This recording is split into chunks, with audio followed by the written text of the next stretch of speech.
नमस्कार। आज मैं जेपीएससी मुख्य परीक्षा पेपर 2 नागपुरी भाषा एवं साहित्य का प्रीवियस ईयर का क्वेश्चन लेकर आई हूँ।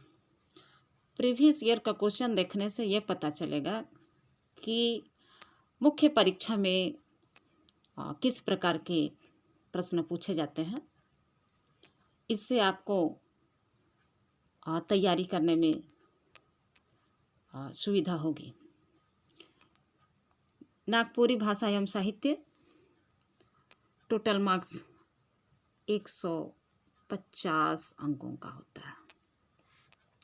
समय 3 घंटा होता है। सबसे पहले हम लोग निर्देश देखेंगे। कुल 6 सवाल का जवाब दो। प्रश्न संख्या 1 और 5 अनिवार्य है। इसमें कुल 8 प्रश्न दिए गए हैं। इसमें से 6 प्रश्न का जवाब देना है, लेकिन 1 और 5 अनिवार्य है, उसको बनाना ही है। निर्देश 2 में दिया गया है, हर एक खंड से 1 और 5 अनिवार्य सवाल कर अलावे 1 और 5 को तो देना ही है, लेकिन इसके अलावे कम से कम 1 सवाल का जवाब एक खंड से देवे जरूरी है। तो खंड क से 1 और 5 को तो देना ही है, उसके अलावे और एक प्रश्न का जवाब देना है। उसी प्रकार खंड ख से भी 1 और 5 को तो देना ही है, लेकिन उसके अलावे और एक क्वेश्चन का जवाब देना जरूरी है। आगे देखेंगे खंड क। खंड क क्वेश्चन नंबर 1, हेठे देल में से कोनो 5 सवाल का जवाब संक्षेप में देव। 1 का क, नागपुरी में एक वचन से बहुवचन कैसे बनाल जाएला उदाहरण संगे लिखो। तो एक वचन से बहुवचन नागपुरी में कैसे बनाल जाएला उसको लिखना है। जैसे यहाँ बहुवचन बनाने के लिए मन, मने, सौभ, सौभे इत्यादि शब्दों का प्रयोग किया जाता है। जैसे किताब का बहुवचन हो जाएगा किताब मन या किताब सौभ। आदमी का बहुवचन हो जाएगा आदमी मने। छौआ का बहुवचन हो जाएगा छौआ सौभे। इस प्रकार नागपुरी में एक वचन से बहुवचन बनाया जाता है। ख है नागपुरी का कारक चिन्ह के उदाहरण संगे लिखो, समझाओ। तो नागपुरी का कारक चिन्ह हिंदी से थोड़ा सा अलग है। जैसे कर्ता का कोई यहाँ चिन्ह नहीं है, कर्म का के होता है, करण से या सै होता है, संप्रदान का लगिन ले, अपादान ले से, संबंध कर होता है, अधिकरण ऊपर होता है, संबोधन हे ओ अरे होता है। इस प्रकार नागपुरी का कारक के चिन्ह जो है वो हिंदी से थोड़ा सा अलग होता है। ग नंबर, नागपुरी भाषा कर उद्भव कहाँ से हुई है लिखो। तो नागपुरी भाषा का उद्भव या जन्म कहाँ से हुआ है उसे लिखना है। घ नागपुरी भाषा कर मुध विशेषता मनक उल्लेख करो। मुध विशेषता मतलब होता है मुख्य विशेषता। अंग है नागपुरी सर्वनाम चाहे काल कर बारे में बताओ। तो नागपुरी सर्वनाम है मोय, तोय, ई, उ इत्यादि। काल हिंदी में 3 प्रकार के होते हैं, उसी प्रकार नागपुरी में भी काल 3 प्रकार का होता है, वर्तमान काल, भूतकाल और भविष्यत काल।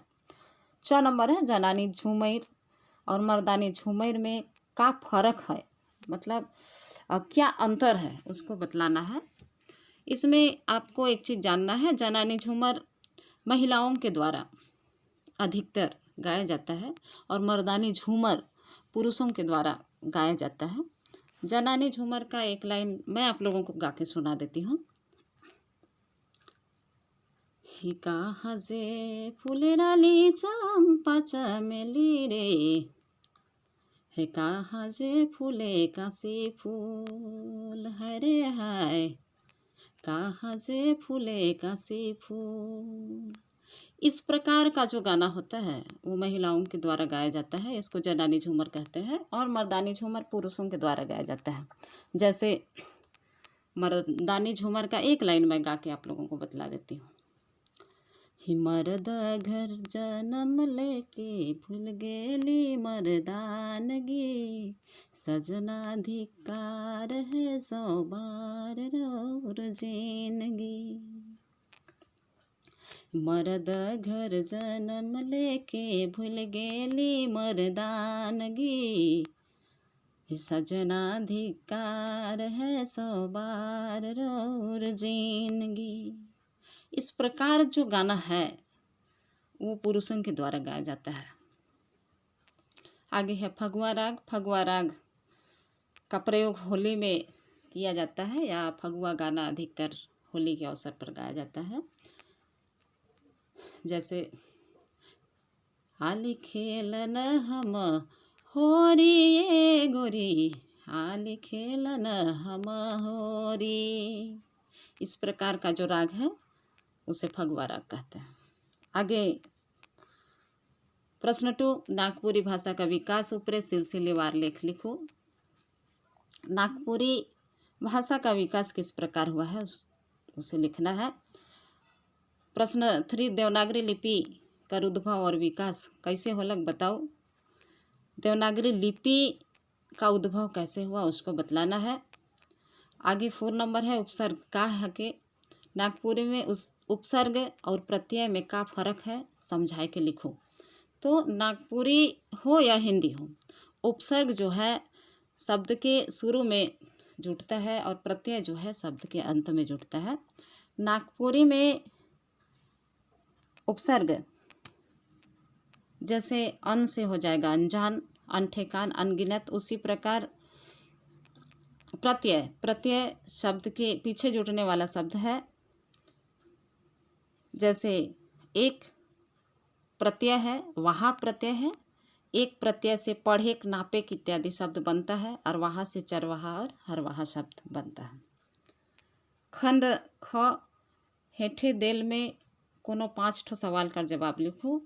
ये नीचे दिया गया है उसमें से कोई 5 क्वेश्चन का जवाब देना है।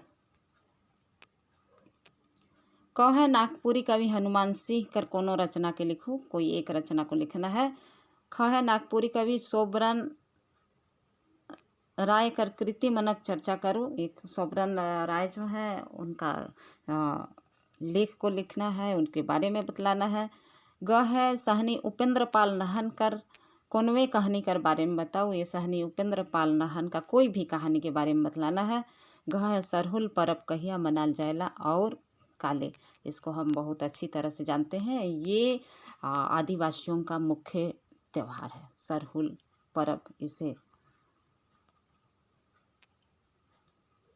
फूलों का त्यौहार भी कहा जाता है। विश्वेश्वर प्रसाद केसरी कर कृति मनक चर्चा करो। विश्वेश्वर प्रसाद का कोई लेख के बारे में चर्चा करना है। च है हेठे देल गद्यांश का संक्षेपण करो। संक्षेपण मतलब इसको शॉर्ट में करके लिखना है। आगे है झारखंड कर पारंपरिक कला मिट्टी कला कर बारे में बताओ। झारखंड में आज भी पारंपरिक तरीके से जैसे कुम्हार घड़ा है ना इत्यादि बनाता है, उसके बारे में बतलाना है। खिलौना बनाता है, उसके बारे में बतलाना है। मतलब मिट्टी से क्या क्या किया जाता है, मिट्टी कलाकारी क्या क्या कलाकारी किया जाता है। आगे है 6 नंबर नागपुरी साहित्य कर विकास में दूसरा साहित्य मनक का प्रभाव है, इसको लिखना है। मतलब दूसरा साहित्य का क्या प्रभाव है। अगला क्वेश्चन है 7 हेठे देल गद्यांश के नागपुरी में अनुवाद करो। यह हिंदी में दिया गया है, इसको नागपुरी में लिखना है। आगे 8 नंबर है हेठे देवल अनुच्छेद के पढ़ो और 5 में से कोनो में 3 ठो सवाल का जवाब लिखो। तो ये गद्यांश दिया गया है, अनुच्छेद दिया गया है और इसको पढ़ के नीचे जो सवाल दिया गया है उसका जवाब देना है। ये 5 प्रश्न दिया गया है, इसका प्रश्न का जवाब देना है। तो इस प्रकार ये नागपुरी भाषा और साहित्य का प्रश्न हुआ। आशा है इसे देखकर आपको तैयारी करने में सुविधा होगी, या फिर कैसे प्रश्न आते हैं वो आपको आइडिया हो जाएगा।